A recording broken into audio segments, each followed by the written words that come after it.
22 अप्रैल 2025 कश्मीर के पहलगाम में जो हुआ उसने पूरे भारत को झकझोर के रख दिया। आतंकवादी हमला क्यों? क्या कसूर था उन लोगों का? वो तो कश्मीर की सुंदरता को निहारने आए थे, कुछ पल सुकून के बिताने आए थे। क्या गलती थी उनकी? क्यों उनसे धर्म पूछकर उनसे उनकी जिंदगियां छीन ली गई? उस आतंकवादी हमले के समय हमारे जैसलमेर के भी कुछ पर्यटक वहाँ पर मौजूद थे।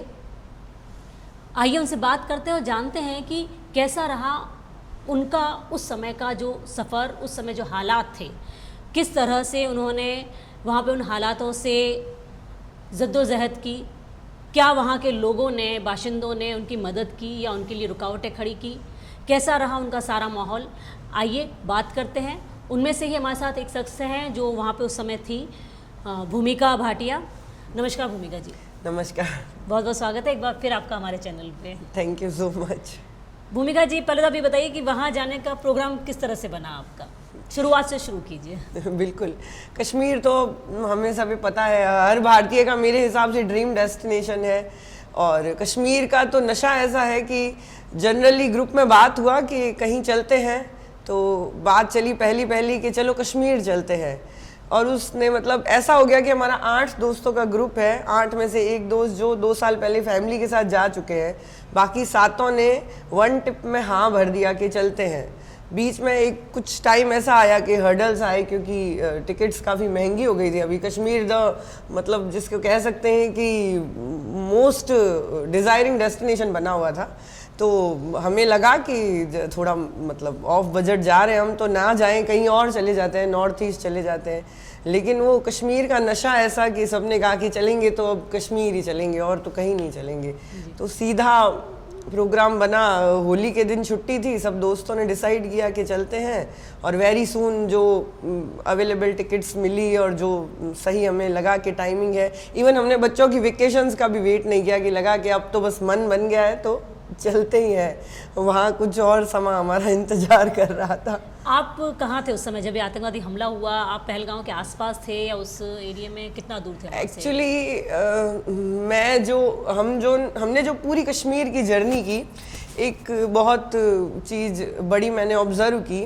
एक हमारे को बहुत बचपन से एक चीज़ सिखाई जाती है कि अति सर्वत्र वर्ज्यते, कि चाहे गुणों में हो, सुंदरता में हो।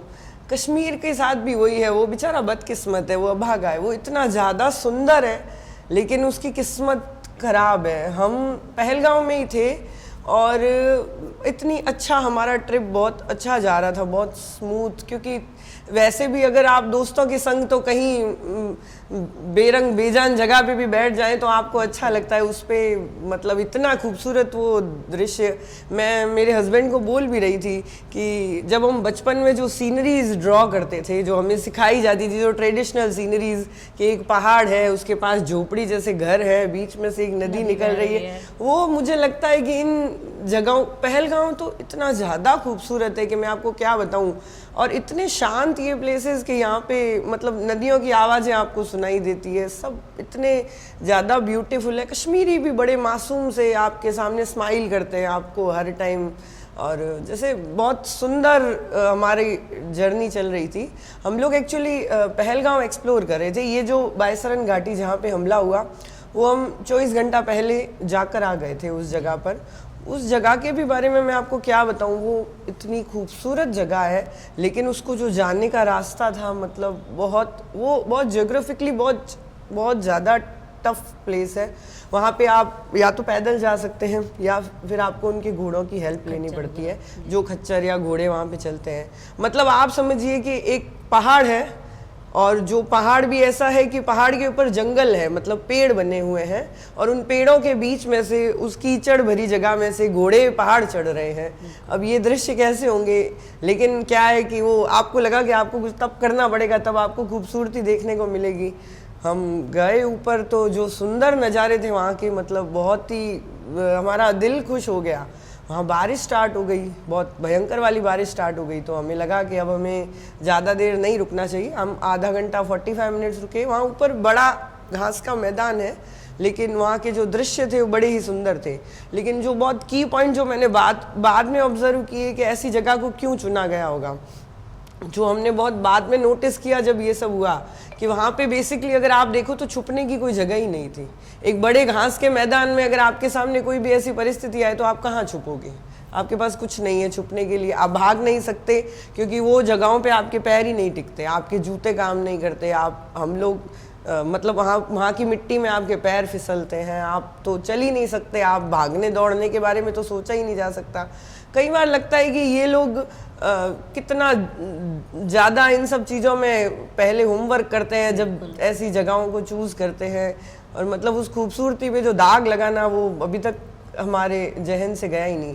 एक्चुअली लोग जनरली पहलगाम अपने ट्रिप में हमेशा एंड में रखा करते हैं जी। वो जो इसका सिस्टम बनता है वो ऐसे ही बनता है कि लोग जाते हैं तो पहले श्रीनगर से गुलमर्ग जाते हैं, सोनमर्ग जाते हैं, एंड में पहलगाम जाते हैं, जो बेसिक ट्रिप बनता है। और हमें लगा कि हम कुछ मतलब हमारा जो था आइटनरी वो अलग थी, तो हमारा ट्रिप स्टार्ट हुआ, एक दिन हमने हाउस बोट में बिताया, फिर नेक्स्ट डे हम चले गए सीधा पहलगाम। हमें लगा कि पहले 2 दिन शांति से यहीं बैठेंगे, फिर आगे देखेंगे क्या करना है। तो एक दिन हम जब पहलगाम गए तो अब देखिए कि इस चीज़ को आप ऐसे लीजिए कि कभी कभी लगता है ना कि जाको रखे साइयाँ मार सके ना कोई। हमने ये टाइमिंग चूज़ करी थी क्योंकि अभी ट्यूलिप्स का सीज़न था वहाँ पे, और हमारे दिमाग में ये था कि हमें ट्यूलिप गार्डन विजिट करना है। ठीक है, अब देखो किस्मत देखिए, 20 तारीख को हमारी आइटनरी के हिसाब से हम श्रीनगर पहुँचने वाले थे अराउंड 10-10:30 के आसपास, और उसके बाद में हमारा फर्स्ट यही था कि हाउस बोट स्टे है और ट्यूलिप गार्डन हम विजिट करेंगे। ठीक है, हमारी फ़्लाइट हो गई 5 घंटा लेट। 5 घंटा फ्लाइट लेट होने की वजह से उस दिन मतलब हम दोपहर को 3-3:30 बजे श्रीनगर पहुँचे। तो ट्यूलिप गार्डन सिर्फ 5 बजे तक ओपन रहता है, तो ये डिसीजन लिया गया कि अब आज तो ट्यूलिप गार्डन हो नहीं सकता, क्योंकि ठीक है कोई बात नहीं। तो अगले दिन जब हम पहलगाम के लिए रवाना हुए तब ये डिसीजन लिया गया कि अब हम पहले ट्यूलिप गार्डन घूमेंगे और उसके बाद में हम पहलगाम जाएंगे। ठीक है, तो अगर हम सीधी बात है कि अगर ट्यूलिप गार्डन जाते तो जनरली जो लेडीज़ करती है फ़ोटो सेशन करवाते रुकते, तो वो आपके दिन के 3-4 घंटे कंज्यूम कर लेते, यानी उस दिन हम वो बायसरन वैली नहीं जा पाते। ठीक है, तो हम बायसरन वैली 21 को नहीं जाते, तो हम जनरल 22 को जाते। लेकिन जो ईश्वरीय कोई आपको लगता है ना कि जो आपको जैसे रास्ता दिखता है, तो उस दिन ऐसा हुआ कि हमारे ड्राइवर ने बोला कि आप है ना आज ट्यूलिप गार्डन स्किप कर दीजिए, रास्ते में कोई बादल फटा है तो आप टाइम से पहलगाम पहुंच जाइए, वरना फिर रास्ते अगर क्लोज हो गए तो आपको बड़ी प्रॉब्लम हो जाएगी, और आपके साथ बच्चे हैं छोटे तो आपके लिए डेस्टिनेशन पे पहुंचना ज़्यादा इंपॉर्टेंट है। आप ये जगहें बाद में देख लीजिए, जब आप वापस श्रीनगर आएंगे तब देख लीजिएगा। तो हमें लगा कि ठीक है, जो वहाँ का लोकल बंदा बोल रहा है वो सलाह आपके भी काम बड़ी ज़्यादा काम आई। और हम 12-1 बजे पहुँच गए, 12 बजे हम अराउंड पहलगाम पहुँच गए, तो हमें लगा कि आज बायसरन वैली कर लेते हैं। 21 तारीख को हमने कर ली बायसरन वैली, और जब 22 को हम तो लोकल जो पहलगाम घूम रहे थे वो भी हम ऑलमोस्ट घूम चुके थे पूरा का पूरा। मुझे अच्छे से याद है, हम चंदनवाड़ी में थे, वहाँ ना अचानक है ना शॉप्स क्लोज होनी स्टार्ट हो गई एकदम, मतलब ऐसे हम देख रहे हैं, देखते देखते शॉप्स क्लोज हो रही है इमीडिएट। तो हम में से किसी ने पूछा भी कि क्या अचानक क्यों बंद हो रही है। हमें लगा बारिश की वजह से हो रही है, क्योंकि वहाँ मौसम चेंज होते रहते हैं। तो उन्होंने कहा कि नहीं कोई आने वाला है, कोई बड़ा अफसर आने वाला है, मे बी पुलिस के हिसाब से। और हमें लगा ये इनकी लोकल एक्टिविटीज़ है, रोज़ चलती रहती है, तो ठीक है आने वाला होगा। उधर चंदनवाड़ी में हम थे, वहाँ नेटवर्क्स नहीं आते हैं, मतलब वहाँ ऊपर नेटवर्क्स नहीं है ऑलमोस्ट। ये जहाँ बायसरन वैली है यहाँ भी बहुत लो नेटवर्क रहता है, मतलब ना के बराबर नेटवर्क रहता है, कभी मिलता है कभी नहीं मिलता है, मतलब ऐसी। तो जब वहाँ से निकले तो हमारा जो ड्राइवर था, वो जो घाटी के रास्ते होते हैं, मतलब वो 150 की स्पीड से गाड़ी भगा रहा था। 150 की स्पीड से घाट के ऊपर गाड़ी भगा रहा है। हमें समझ में ही नहीं आ रहा है कि इतनी गाड़ी क्यों ड्राइव कर रहा है, मतलब इतनी गंदे तरीके से। वो बच्चे हमारे साथ में, वो भी डर रहे हैं। तो हमारे जो भैया जो साथ में थे उन्होंने कहा कि इसको रोको कि इतना तेज़ गाड़ी ना चलाए, क्योंकि ये अराउंड है 3:30 के आसपास की बात है। तो उसको हमने बोला भी कि भैया थोड़ा शांति से चलाओ, वो सुने ही ना, गाड़ी बहुत तेज़ चलाए। अचानक जब हम नेटवर्क में आए और फैमिली से फ़ोन आया कि अरे पहलगाम में तो हमला हुआ है, तुम लोग सब किधर हो। मतलब आपके ड्राइवर को इन्फॉर्मेशन मिल गई थी? हाँ, उसने हमें बाद में बोला, तो हमने कहा कि हम तो गाड़ी में है, सेफ है। और तो जब हमारे ड्राइवर ने कहा कि हमारे जो एक वो वहाँ पहलगाम में इनकी यूनियन कैब्स ही चलती है, हमारी कैब्स नहीं काम करती, उन्होंने कहा कि हमारी यूनियन कैब के उसमें मैसेज आ गया था कि ऐसा करके कुछ हमला हुआ है, और आपके पास जहाँ भी टूरिस्ट है उनको प्लीज़ आप सेफली उनके होटल्स पहुँचाइए, इन एनी कंडीशंस। वो जो मतलब वो जो टाइम था ना कि आप, अच्छा मेरे साथ क्या हुआ, मेरा जैसे हम तो पूरा ग्रुप गए थे तो हमारे पास 4 इनोवा थी, तो जो मेरा बेटा है ना वो अपने दोस्त के साथ हमारे किसी दोस्त की गाड़ी में था। अब ऐसे टाइम में सबसे पहले माँ को क्या लगता है कि पहले तो मेरा बच्चा मेरे पास हो। मैंने मेरे हस्बैंड को बोला, मैंने कहा आप उनकी गाड़ी के बारे में पता, उन्होंने कहा उनकी गाड़ी पीछे ही है, मेरी बात हो गई उनसे। मैंने कहा नहीं, उसको पहले शिफ्ट करो मेरी गाड़ी में, मेरे को पहले उसको मेरे सामने चाहिए। तो बोले कुछ नहीं हुआ है, हम तो सेफ हैं और ठीक है। मैंने कहा मुझे नहीं पता है, पता नहीं कौन कहाँ किस जगह छुपा हुआ है, नहीं आइडिया है। और वो लिटरली जो फिल्मों के सीन जो हम देखते हैं ना कि एक मतलब कम से कम 2 किलोमीटर लंबा जाम लग गया पहलगाम में। हम लोगों की हालत थी कि हमने खाना नहीं खाया था, भूखे थे हम लोग। तो ऐसा था कि 2 प्लेसेस करने के बाद में कहीं जो मेन मार्केट में कहीं खाना खा लेंगे। वहाँ का एक बड़ा फेमस रेस्टोरेंट है दाना पानी, उसकी चेन वहाँ है और बड़ा उसका खाना अच्छा होता है।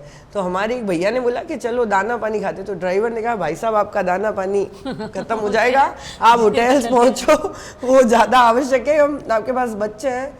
लिटरली हमारे चारों ड्राइवर्स ने आपस में कैसे कोऑर्डिनेट करके जो जाम में से काट काट के और आगे एक दूसरे को मतलब इशारे करके और मेरे को बाहर, मैं क्या फ्रंट सीट पे मतलब पास में बैठी थी पैसेंजर सीट पे। तो उन्होंने मुझे कहा कि आप बिल्कुल फिक्र मत करो, आपका बच्चा भी सुरक्षित है और आप मेरी बहन जैसी हो, मैं आपको एकदम अच्छे से पहुंचाऊंगा, आप प्लीज़ टेंशन मत लो, आपको कुछ नहीं होगा।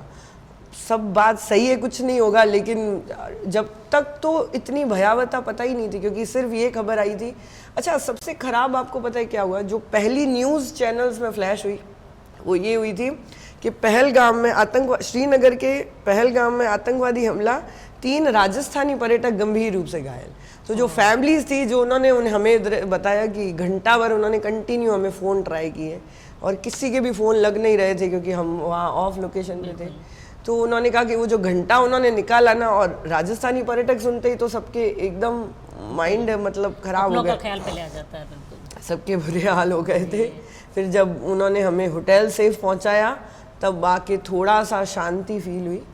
और फिर होटल्स वालों ने हमें कहा कि आप इजी रहिए, और हम लोग वैसे भी हमारा होटल पहलगाम से थोड़ा आउटस्कर्ट में था, तो उन्होंने कहा कि इतनी घबराने की ज़रूरत नहीं है। तो मिलिट्री भी एक्टिव हो गई थी। वो सीन्स ऐसे थे कि एम्बुलेंस जा रही है, धड़ाधड़ एम्बुलेंस जा रही, एक साइड तो पूरा जाम लग गया, जो पूरा आपकी गाड़ियाँ थी जो टूरिस्ट की गाड़ियाँ थी, दूसरे साइड है ना आर्मी की गाड़ियाँ जा रही है, सीआरपीएफ की गाड़ियाँ, खुली गाड़ियाँ, हथियारबंद लोग, ऊपर से हेलीकॉप्टर्स उड़ रहे हैं। आपको ये नहीं समझ में आ रहा कि हो क्या रहा है। अच्छा एक और अच्छी मतलब अलग बात क्या है, उस टाइम न्यूज़ चैनल सिर्फ फ्लैश कर रहे थे कि 3 लोग मारे गए, जबकि जो हमारा ड्राइवर था उसने बोला कि मैं आपको जेन्युइन बात बताऊं, मेरा जो घोड़े वाला है वहाँ का एक बंदा, वो मेरा भाई है, उससे मेरी फ़ोन पे अभी बात हुई है, उसने मुझे बोला है कि 3 मिनट तक हमने मशीन गन की फायरिंग की आवाज़ें सुनी है। मेरे हिसाब से कम 35 से 40 जने मारे गए। उस टाइम जब 3 जनों की बात हुई तो हमें लगा अब थोड़ा बहुत ये लोग शायद मसाला डाल रहे हैं, कुछ ऐसा कुछ नहीं हुआ होगा। न्यूज़ चैनल 3 जने बता रहे हैं। धीरे धीरे तो आंकड़े बढ़ने शुरू हुए। रास्ते में हम डरे हुए थे पर इतने नहीं डरे हुए थे। जब होटल आके जब हमने ना वो न्यूज़ चैनल्स देखे ना, तो मतलब वो सारे दृश्य जो 24 घंटा पहले आप जिन लोकेशंस पे थे, आप कई बार अकेले भी होते हैं, आप वॉशरूम यूज़ करने भी जाते हैं, तब फैमिली से दूर होते हैं। अच्छा आप उन्हीं जगहों पे जहाँ वो लोगों को बंदों को पकड़ के धर्म पूछ रहे हैं या जो भी कर रहे हैं, आपके बच्चे भी वहीं बैठ के सब कुछ खा पी रहे हैं, इंजॉय कर रहे हैं। तो मतलब पता नहीं किसने किस रूप में साथ दिया, ईश्वर ने साथ दिया। मेरे बेटे ने बोला मुझे जिप लाइन करनी है, वहाँ जिप लाइन्स वगैरह एक्टिविटीज़ थी, तो मेरे हस्बैंड उसको लेकर गए। तो उन्होंने कहा कि आज मौसम बहुत ख़राब है, इसलिए आप ये सब मत करवाओ, मतलब ऐसी कोई एक्टिविटीज़ मत कराओ। हो सकता है अगर ऐसा होता हम बिखरे होते, क्या पता। बाद में तो बहुत चीज़ें और भी पता चली। जैसे ये भी सुनने में आता है कि पहलगाम का जो रास्ता था उसके बीच में कहीं भी सिक्योरिटी नहीं थी, आपने क्या महसूस किया था उसको लेकर? पहलगाम में सिक्योरिटी थी। पहलगाम में एक्चुअली बाकी पूरे कश्मीर में आपको हर जगह मिलिट्री दिखती है, सिर्फ इस बायसरन घाटी में ही मिलिट्री नहीं थी। ऐसा क्यों? क्या अब इसका भी मैंने है ना, जैसे हम लोग जब लाल चौक गए थे तो वहाँ लाल चौक पे एक आर्मी ऑफिसर जनरली वहाँ पे ड्यूटी थी। अब ये कोई किस्मत की बात है, बदकिस्मती की बात है, या जो बेध्यानी की बात है, इसको क्या ले सकते हैं। तो हमने जनरली पूछा कि ऐसा क्यों है कि बाकी पूरे कश्मीर में आपको हर जगह आर्मी मिलिट्री दिखती है, हर जगह सिक्योरिटी थी, सिर्फ इसी जगह पे क्यों नहीं दिखी। तो उन्होंने कहा कि एक्चुअली जो ऑफिशियल तौर पर है ना, ये बाईसरन घाटी पहलगाम वाला जो पूरा ये एरिया है ना, ये जंगलों का एरिया है। तो जब अमरनाथ यात्रा का टाइमिंग आता है ना, उसके 20 दिन पहले, अभी ये दिनों में अप्रैल पूरा पहलगाम में बारिश का सीज़न चलता है, तो वो लोग बोलते हैं कि इन दिनों में ये जंगल थोड़े हम लोग इन्हें छोड़ देते हैं। जब जून का टाइम आता है, जब अमरनाथ यात्रा का टाइम आता है, उसके 20 दिन पहले हम इन पूरे जंगलों की सर्विलेंस करते हैं और ऑफिशियल तौर पर इस घाटी को हम तब स्टार्ट करते हैं। लेकिन लोकल्स ने इसे स्टार्ट कर रखा था और उन्होंने इस चीज को होने दिया। ये एक हो सकता है कि उन्होंने सरकार के नॉलेज में नहीं था कि यहाँ पे पर्यटन है या पे। देखो, ऐसा तो हो नहीं सकता कि सरकार के नॉलेज में नहीं हो, क्योंकि बेस में ही सीआरपीएफ के कैंप्स वगैरह थे, जम्मू कश्मीर पुलिस स्टेशन था। लेकिन क्या होता है कि जब तक अभी एक्चुअली कश्मीर के हालात 2019 के बाद थोड़े इजी हो गए थे, तो जब सब कुछ सही चल रहा होता है तो आप भी काफ़ी चीज़ों को इग्नोर कर देते हैं कि चल रहा है, लोकल्स कमा रहे हैं तो कमाने देते हैं, ना नहीं देते हैं। ऊपर पूरी जब इंडस्ट्री, अब क्या है, जब गलत हो गया तब क्वेश्चंस उठने शुरू हो गए कि वहाँ क्यों ऐसा हो गया, आपने ध्यान क्यों नहीं दिया, या आपने ऐसा क्यों किया। जबकि ऑफिशियली उन्होंने ये कहा कि हम इस एरिया को, क्योंकि ये पूरे जंगल है, तो हम इन्हें 20 दिन पहले अमरनाथ यात्रा के पहले ही स्टार्ट करते, क्योंकि उस टाइम पहलगांव में टूरिज्म अपने चरम पे होता है। अलग अलग लोगों से अलग अलग बातें करी, बहुत चीज़ें अलग पता चली।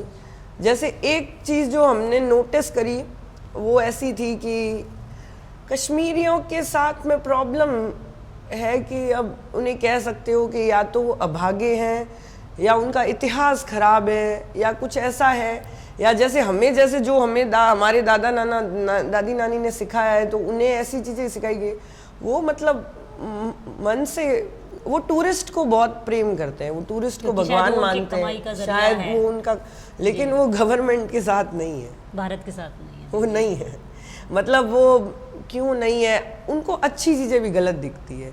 मतलब उन्होंने हमारी एक जने से बात हुई, उसने कहा कि मैं तो ना ट्रांसपोर्ट बिजनेस में हूँ और है ना, देखो गवर्नमेंट ने कितना चीट किया हमारे साथ। तो मैंने कहा आपके साथ क्या चीट किया? तो बोले देखो, हमें बिना कम ब्याज पे उन्होंने लोन्स प्रोवाइड कर दिए, अब मैंने 2-2 गाड़ियाँ खरीद ली है, और अब देखो गवर्नमेंट ने ही देखना ये हमला करवाया है ताकि कश्मीरी मारे जाए और वो लोग पैसे EMIs के नहीं भर पाए।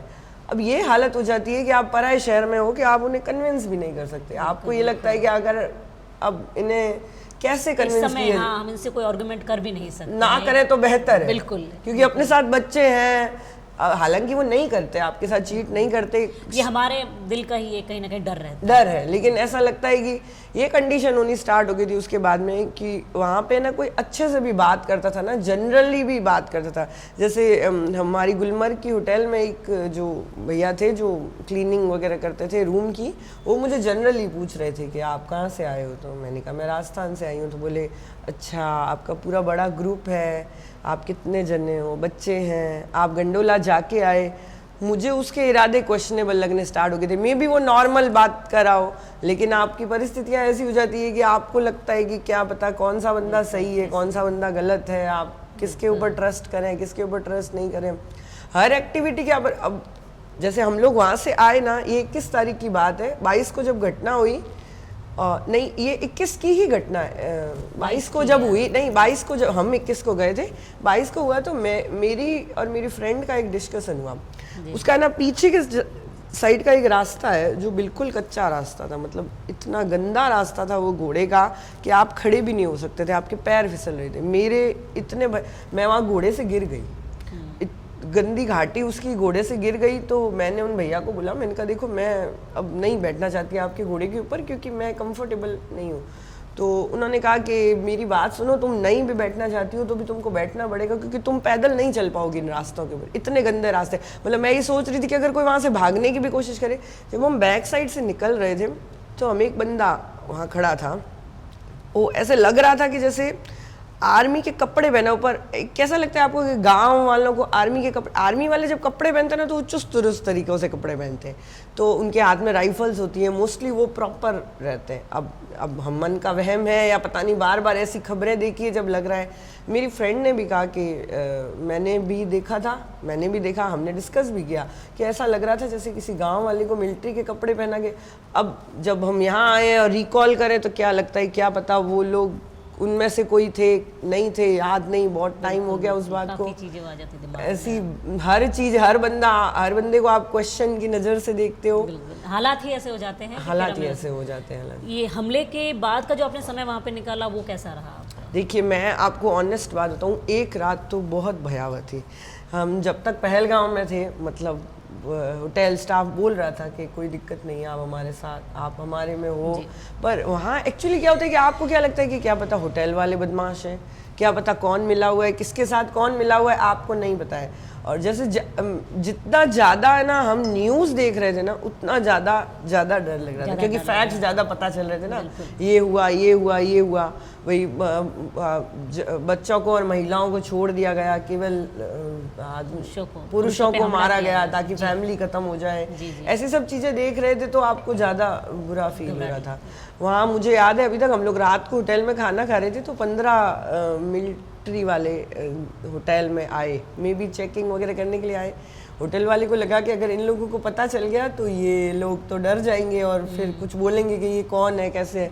तो मेरे को बोला, हम लोग को, मैंने कहा ये कौन है, तो बोले ये ना मेरे ना मामा जी है जो अपने दोस्तों को लेके आए। मैंने कहा हम मामा जी रात को काहे को आएंगे आपके 10 साढ़े 10 बजे। सुबह हमने ये सोचा था कि 8 साढ़े 8 बजे हम पहलगाम छोड़ देंगे, कैसी भी करके पहलगाम छोड़ देंगे। लेकिन वहाँ एक्चुअली एक बहुत है कि वहाँ पे टूरिस्ट सेंटर्स बने हुए हैं, गवर्नमेंट की तरफ से बने हुए हैं। आप उनसे संपर्क कीजिए तो वो आपको एग्जैक्ट चीज़ बताते हैं कि क्या हो रहा है, क्या नहीं हो रहा है। जैसे मॉर्निंग में हमने डिसाइड किया था कि हम 8 बजे चेकआउट कर देंगे होटल से और हम एनी हाउ पहलगाम छोड़ देंगे, क्योंकि अब ये जगह बड़ी हॉन्टिंग लग रही है हमें। लेकिन होटल वालों ने मना कर दिया कि हम आपको नहीं जाने दे सकते, क्योंकि मिनिमम 10 बजे से पहले तो जाने ही नहीं दे सकते। फिर 10 की उन्होंने 11 करी, 12 करी, 1 करी, 12:30, 1, तो हमें आखिर लगा कि अब ये क्या हो रहा है, ये होस्टेजेस बना के रख रहे हैं कि क्या हो रहा है। हालांकि ऐसा कुछ नहीं है, लेकिन मतलब उन्होंने कहा कि गवर्नमेंट की गाइडलाइंस नहीं आई है तो हम लोग आपको नहीं फ्री कर सकते। तो फिर हमने कहा कि क्या था, उसी भी जो हमारे इंटरव्यूज़ आए जो वायरल हुए थे वो उसी ड्यूरिंग के थे कि हमने सबको बताया कि हमें यहाँ पैक किया हुआ है, मतलब हम बंद हैं, हम क्या करना चाहिए। फिर इस बीच में बहुत सारे सेकंड थॉट्स भी आ रहे थे, जैसे हमारी आगे की जर्नी बाकी थी, हमें गुलमर्ग जाना था, पर हमें ये लगा कि अब इस हालत में हम गुलमर्ग जाएं कि नहीं जाएं, मतलब आखिर तो आपको 4 घंटे का रास्ता भी पार करना है, क्या करना चाहिए क्या। फिर वहाँ हमने टूरिस्ट सेंटर कॉल किया, तो उन्होंने हमें कहा कि मेरी बात मानिए, आप एक तो होटल्स मत छोड़िए। वहाँ मतलब लोग ये आपको सलाह देते हैं कि कभी भी ऐसी परिस्थिति आए तो सेफेस्ट प्लेस होता है कि आप होटल्स जाइए।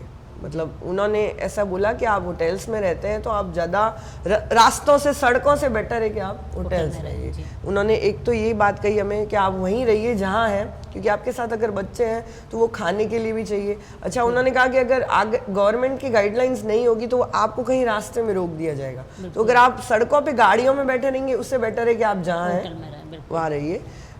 फिर उन्होंने हमें कहा कि कोशिश करिए कि आपकी जहाँ बुकिंग्स हैं आप वहीं जाइए, क्योंकि जैसे आप सोच रहे हैं कि आप श्रीनगर चले जाते हैं, पर आपके पास श्रीनगर में बुकिंग्स नहीं है। आप अगर वहाँ पे प्रोटेस्ट चल रहे हैं, आप कहाँ ऐसे पराए शहर में जाके जगह ढूंढेंगे, इधर उधर जाएंगे, परेशान होंगे। तो बेटर है अगर आपका बाहर निकलने का नहीं भी मन है तो आपकी जहाँ बुकिंग्स है वहाँ एनी हाउ पहुँच जाइए और वहाँ पे आप जाके सेफ हो जाइए। उसके बाद में आपको बाहर निकलने का नहीं मन है तो आप होटल्स में रहिए। वहाँ के मतलब सब जो मिलिट्री वाले या जो भी है वो बोलते हैं कि कोशिश करिए कि आप होटल्स वहाँ का सेफ प्लेसेस मानी जाती है। गाड़ी वाले भी हमारे काफ़ी अच्छे थे, उन्होंने कहा कि आप चिंता मत करिए, कश्मीरी आपको अगर कुछ हुआ तो गोली पहले खुद खाएंगे। कश्मीरी वैसे बड़े स्वीट थे, पर उनकी थोड़ी उनकी सोच छवि जिस तरह से होती है ना, तो हमें वही हमारे अब मे भी उनके साथ ऐसा है कि उन्होंने बरसों से ये चीज़ें सही है तो अब उनके मनों में कुछ भर गई हैं। वो उन्हें ऐसा लगता है, जैसे जितने लोगों से हमने संपर्क किया उन्हें लगता है कि ये गवर्नमेंट का करवाया हुआ है कि गवर्नमेंट ने ये सब किया है प्रोपेगेंडा, ताकि ये ना कश्मीर जो है वो अपने पुराने हालातों में वापस आ जाए। हमने बहुत सरल शब्दों में उन्हें समझाया भी कि गवर्नमेंट ऐसा क्यों करेगी। अभी इस साल ट्यूलिप गार्डन में कितने लाख टूरिस्ट ने विजिट किया, या किसी भी जगह पे जाते हैं, अगर कोई भी जगह, अभी तो कश्मीर कम मतलब चमन हो रहा था, मतलब क्या उनकी रोड्स बन गई है, क्या तो खूबसूरत वो जगहें थी, ऊपर से कितने टूरिस्ट आ रहे थे। तो आपको भी तो रोजगार मिलता है ना, तो लोग भी तो लिटरेट होते हैं। मुख्यमंत्री से मिलना हुआ था इस बीच में? मिलना नहीं हुआ, लेकिन ये एक बड़ी एक हमारे लिए सुखद एहसास था कि आपको मतलब इतने लोगों ने संभाला, बड़ी अच्छी बात रही हमारे लिए। जैसे हम जब हमारा वीडियो वायरल होना शुरू हुआ तो लगा यहाँ के लोगों को भी कि यार ये मतलब हमारे लोग फंस गए हैं और कैसा है। तो हमें आया कलेक्टर साहब का फ़ोन आया, जो अपने यहाँ के जिला कलेक्टर जी हैं प्रताप सिंह जी, सबने का एसपी साहब का फ़ोन आया, सीएमओ ऑफिस से खुद से फ़ोन आया, फिर तो सीएम साहब ने खुद ने फ़ोन किया, केंद्रीय मंत्री गजेंद्र सिंह जी शेखावत का फ़ोन आया जी। उन्होंने सबने यही बोला कि आप चिंता मत कीजिए। अब ये दुर्भाग्यपूर्ण था कि जहाँ आप वो जो जगह जहाँ प्रॉब्लम हुई वो मिलिट्री नहीं थी वहाँ पे, या जो बाकी पूरे कश्मीर में हर जगह आपको मिलिट्री मिल जाएगी, कहीं आपको घबराने की ज़रूरत नहीं है। आप कहीं फंसते हैं तो आप हमें बताइएगा अगर आपको कहीं रोक लिया जाता है रास्तों में या नहीं। और इसके अलावा जैसे उन्होंने कहा कि अगर आप उसके बाद भी आपको लगता है कि आप ट्रिप क्लोज करके आना चाहते हैं तो भी आप हमसे कहिए, हम जो बस पड़ेगा व्यवस्था करेंगे। इवन हमारा जो ट्रिप ऑपरेटर था, हमने एनवे ट्रिप से करवाया था, तो उसने मतलब ऐसे टाइम में लोगों ने पैसे बनाने की कोशिश नहीं की, हमें हेल्प करने की कोशिश की, उन लोगों को याद करने का। जैसे उन्होंने कहा कि आप मेरी वजह से आए, मेरी वजह से इन द सेंस कि उनकी सर्विसेज की वजह से आए। तो उन्होंने एनवी ट्रिप वाले जो श्रेय भैया है, उन्होंने कहा कि जो मुझे नेक्स्ट अवेलेबल फ्लाइट्स मिलेगी, अगर आप बोलते हैं कि आपको आना है, जैसे आपको 24 को आना है या 25 को आना है, जब 26 की तो हमारी थी ऑलरेडी, तो उन्होंने कहा कि अगर तो मुझे जो अवेलेबल होती, क्योंकि श्रीनगर में भी बहुत रश हो गया था, लोग भाग रहे थे वहाँ से, तो और हम भी 26 जन का ग्रुप था, तो एक साथ तो सबकी टिकट्स भी मिलना बहुत मुश्किल होगी। तो उसने कहा कि अगर मुझे टुकड़ों में भी मिलती है, उसके एक्सपेंसेस मैं बियर करूँगा, पर अगर आपको सेफली अपनी जगह पे पहुंचना है तो मैं आपको निकालूंगा। तो मतलब ऐसे छोटे छोटे जेस्चर्स जो लोगों, जैसे सीएम ऑफिस से फ़ोन आया, गजेंद्र सिंह जी का फ़ोन आया। एक जब हम गुलमर्ग में थे तो जो वहाँ के गुलमर्ग के टूरिस्ट काउंसिल के कोई हेड थे, क्या नाम था उनका, शायद ताहिर अशरफ वानी या ऐसा करके कुछ नाम था, मुझे एग्जैक्ट उनके नाम याद नहीं है। वो हमसे मिलने के लिए आए थे। उन्होंने कहा कि आप गुलमर्ग में आप सेफ़ हैं, आपको कोई भी दिक्कत लगे तो आप प्लीज़ हमें कहिएगा। और तो मतलब ऐसा आपको लगा कि कहीं अब इसमें इस तरीके की चीज़ों में भी कितनी सेकंड थॉट्स आती है। हमारे एक फ्रेंड है जो विपुल भैया, उनके पापा हैं, तो विमल चाचा, उन्होंने कहा कि तुम्हें लगे तो मेरे बीएसएफ में कुछ जान पहचान है, तुम्हें लगे तो मैं एक गाड़ी उनसे हेल्प तुम्हारे लिए कह सकता हूँ कि वो तुम्हें कुछ सिक्योरिटी दे दे। तो हमारे कुछ फ्रेंड्स को ये लगना शुरू हो गया कि क्या पता वो आर्मी की या बीएसएफ की गाड़ियां देख के ज़्यादा हमले कर ले, इससे तो बेटर हम टूरिस्ट की तरह। क्योंकि हमें कश्मीरियों ने कहा कि ये बहुत, उन्होंने एक बहुत बात बताई जो मैंने भी देखी। उन्होंने कहा कि आप इतिहास उठा के देख लीजिए, ये पता नहीं कैसे हुआ, बाकी इतने पत्थरबाजी के हमले, कश्मीरी मोस्टली कभी टूरिस्ट पे हमला नहीं करते, क्योंकि वो कहीं ना कहीं उनकी रोजी रोटी का जरिया है। ये भी एक मतलब वो ऐसा बोलते हैं, वो रोजी रोटी से नहीं कहते, वो कहते हैं कि कश्मीरियों के लिए टूरिस्ट उनके देवता हैं, अतिथि हैं, वो भगवान की तरह लेते हैं उसको। उन्होंने कहा कि उन्होंने मुझे कहा कि देखो आप पहलगाम में थे और हम लोग अपनी जगह थे जहाँ वो लोग जिस गांव वहाँ रहते हैं। उन्होंने कहा कि पहलगाम में खतरा है, आप यहाँ सिर्फ जानना चाहते हैं, लेकिन हम आपको लेने के लिए सामने से आए, तो हम तो खतरे की तरफ आए ना। लेकिन आप भले इसे हमारी जॉब कहिए, ड्यूटी कहिए, बहुत सारे लोकल्स ने रास्ते में खाना ऑफ़र किया, पानी ऑफ़र किया, कहा अगर आपको रहना है तो हमारे पास आप फ्री स्टे कीजिए, कोई दिक्कत नहीं। छोटे छोटे जेस्चर्स, जैसे मॉल्स वाले या जो छोटे छोटे डिपार्टमेंटल स्टोर्स वाले थे, वो आपसे चेंज नहीं ले रहे थे, ऊपर के पैसे छोड़ रहे थे। अब या तो वो टूरिस्ट को ये दिखाना चाहते थे कि कश्मीरी आपके बहुत रिस्पेक्ट करते हैं, या मे बी वो शायद ऐसे अच्छे हों, क्योंकि जैसे मतलब ऊपर के नहीं 120 रुपये बने तो आप 100 ही दे दीजिए, ऐसा मतलब बहुत प्यारे प्यारे जेस्चर्स भी देखने को मिले। अनुभव भी बहुत ज़्यादा मिल गया। हाँ, अच्छे अनुभव ऐसे मिले। देखो 2-3 चीज़ें हुई। डर लगा सीधी बात है, लेकिन सबसे पहला ये लगा कि ईश्वर को दिया, हाथ जोड़ा कि शायद जिस भी कारण से रहा, चाहे जो भी, जैसे अभी एक बहुत वीडियो वायरल हो रहा है, अगर आपने से किसी ने देखा हो तो 21 अप्रैल को एक फैमिली गई थी वहाँ पे। उस व्यक्ति ने बोला कि 21 अप्रैल को जब हम वहाँ थे, उन्होंने कहा कि एक बंदा आया था हमारे पास, उसने मुझे पूछा कि अच्छा आप कौन हो, कौन से धर्म के हो। फिर उन्होंने अपने पास किसी बंदे को फ़ोन करके बोला कि आज भीड़ बड़ी कम है यहाँ पे। ये बहुत वीडियो अभी वायरल हो रहा है, ये 21 अप्रैल का ही वीडियो है। और हाँ, हम लोग जेन्युइनली जब गए थे उस दिन वहाँ इतनी भीड़ नहीं थी, क्योंकि बारिश शुरू हो गई थी। वहाँ बारिश होते ही क्या थोड़ा वहाँ कीचड़ होना स्टार्ट हो जाता है, तो फिर लोग बिखर जाते थे।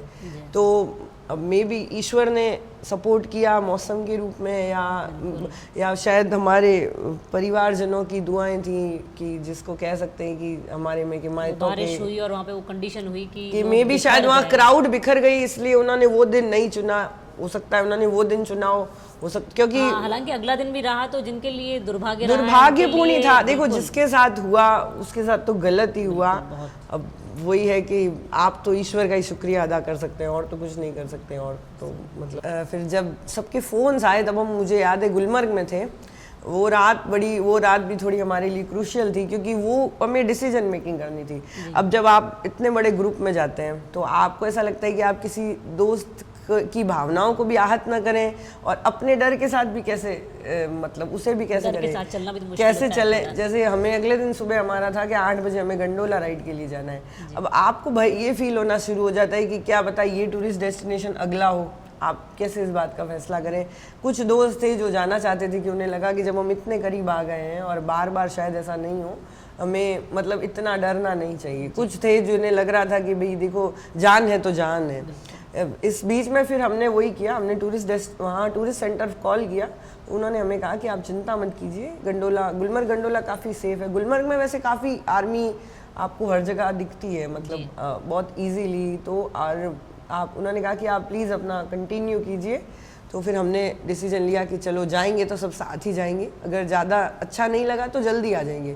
लेकिन इतने खूबसूरत थे, मतलब गुलमर्ग तो इतना ज़्यादा सुंदर है। मुझे लगता है कि हर व्यक्ति को अगर कभी चांस मिले तो, कभी ऐसा मौका, तो सबसे पहले वहाँ ज़रूर जाना चाहिए। फिर हमें लगा कि अब शायद हालात, उस टाइम एक मन में भावना ये जरूर थी कि अगर अब यहाँ से डर के भाग गए तो जो आतंकी हैं उनके शायद इरादे सफल हो जाएंगे, क्योंकि उन्हें बेसिकली भय ही डालना था, सबके मन में भय ही डालना था। तो वो हमें लगा कि अब हमें ये नहीं करना है। होटल्स में बैठने से कुछ नहीं होगा, बाहर निकलते हैं, इतने सारे जने साथ में हैं और शायद ईश्वर भी साथ में है, तो निकलते हैं बाहर शायद। तो फिर हमने अपना ट्रिप कंटिन्यू किया। फैमिलीज़ ने भी आगे आके कहा कि नहीं, आप कंप्लीट कीजिए, कोई दिक्कत नहीं है, आप सेफ होंगे, हमारे अपना ईश्वर अपने साथ है। इतने सारे लोगों ने जो कॉल किए, सीएम साहब ने, सबने, तो हमें बड़ी हिम्मत आई उससे। फिर डिसाइड किया इस ट्रिप को कंटिन्यू करते हैं। हमने उसको कंप्लीट किया पूरा, हमने सारे डेस्टिनेशंस घूमे, और मतलब एक मिक्स्ड याद लेके आए हैं, जो कुछ बहुत सुंदर यादें हैं और कुछ तो है ही। जब आपने पूरा जो ये ट्रिप किया, इसमें जो भी अभी हादसे हुए, जो लोग गए, एक माँ के नज़रिए, माँ के दिल से आपको कैसा लग रहा है? क्या उसके लिए आप कह सकती हैं? मैं आपको सही बताऊँ, माँ और पत्नी दोनों के नज़रिए से जब मैंने सोचा, मतलब मैं जनरली मैं बड़ी एडवेंचरस हूँ। मतलब ऐसे मुझे जीवन से बड़ा प्रेम है, ऐसी बात नहीं है कि मैं बड़ी, पर मुझे बड़े ऐसी सब चीज़ें करनी पसंद है। मैं ऐसे जिप लाइन्स और वगैरह मुझे बड़ा अच्छा लगता है ये सब चीज़ें करनी। तो मुझे 2 टाइम सबसे ज़्यादा डर लगा, 2 परिस्थितियाँ थी। वैसे मेरे ग्रुप में मैं एकमात्र हमारा जो बच्चों का पूरा ग्रुप था, उसमें सब बच्चे थोड़ा बहुत डरे थे। मेरा बेटा बिल्कुल नहीं डरा, पता नहीं क्यों, शायद उसको डर का भाव समझ में नहीं आया, वो छुआ नहीं, या वो हमारे साथ सेफ फील करा होगा, उसे नहीं डर लगा। और बाकी पूरे ग्रुप में मैं अकेली बंदी थी जो सबसे ज़्यादा डरी। उसका 2 रीज़न था। पहला, मुझे डर लगा जब गाड़ी में मुझे पहली ये खबर आई, मेरा बेटा मेरे पास नहीं था, वो दूसरी गाड़ी में था। तो वो जो 10-5 मिनट जब तक ये पता चला कि वो गाड़ी भी सेफ है, हमारे साथ है, और जब तक मैंने उस गाड़ी को रुका के मेरे बेटे को मेरे साथ नहीं ले लिया, तब तक वो 5 मिनट कि माँ को लगता है कि उसकी गाड़ी को अभी एक और भी वीडियो आपने शायद देखा हो, एक नजाकत नाम के एक घोड़े वाले का एक वीडियो आ रहा है जिसने एक बीजेपी शायद ऑफिसर है, उसकी बेटे को या बेटी है शायद उसको पीठ पे लाद के उसने वो पूरी घाटी पार की है।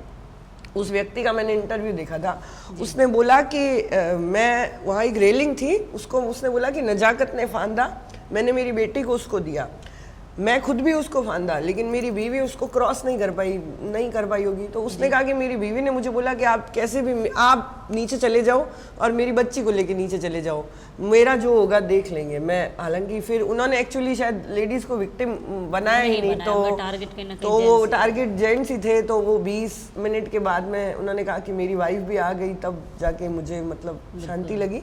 लेकिन वो माँ के नज़रिए से देखे तो ऐसा लग रहा था कि सबसे पहले मेरा बच्चा बच जाए।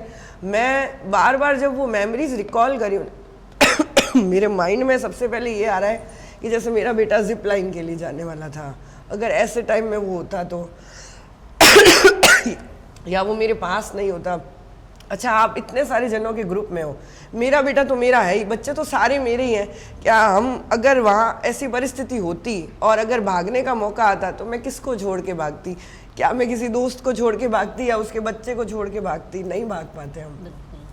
जो होता शायद वहीं फेस करना पड़ता, पता नहीं क्या होता, जो भी हुआ, लेकिन लगा कि सेफली आ गए। दूसरी परिस्थिति थी जब मुझे सबसे ज़्यादा डर लगा, जब मैंने आके न्यूज़ देखी तो उन्होंने कहा कि उसकी वाइफ ने बोला कि मुझे मार दो, तो उन्होंने कहा कि नहीं, हम आपको तो नहीं मारेंगे, हम सिर्फ आपके हस्बैंड को मारेंगे। मतलब मुझे लगा उस औरत के साथ क्या बीत रही होगी कि उसके सामने उसके पति को मार दिया। वो अच्छी मेमोरीज के लिए गए वहाँ पे, और तो वो बड़ी दो जो टाइम थी जब मुझे। आखिरी सवाल आपसे करना चाहूँगी कि एज अ पर्यटक, जैसे आप वहाँ घूम के आए हो, देख के आए, दोनों ही हालात आपने देखे, सुंदरता भी देखी और भयावह जो डरावना माहौल था। आप आगे जाने वाले पर्यटकों को अपनी तरफ से क्या सलाह देना चाहेंगे? देखिए, कश्मीर भारत का अभिन्न अंग है, उसे छोड़ना तो ठीक नहीं होगा, जाना तो चाहिए, बट राइट नाउ मुझे लगता है कुछ समय के लिए हमें एक पॉज लेना चाहिए। वहाँ मिलिट्री को अपना काम करने देना चाहिए, आर्मी को, वहाँ जेएन के गवर्नमेंट को अपना काम करने देना चाहिए।